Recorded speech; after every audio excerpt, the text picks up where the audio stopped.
Ateş derler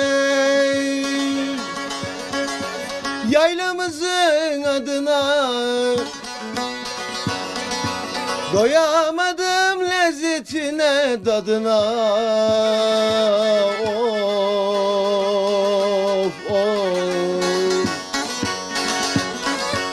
Kocaman dağların gülü, bahçelerin sümbülü, cıvıl cıvıl ötüşür şu Burdur'un bülbülü.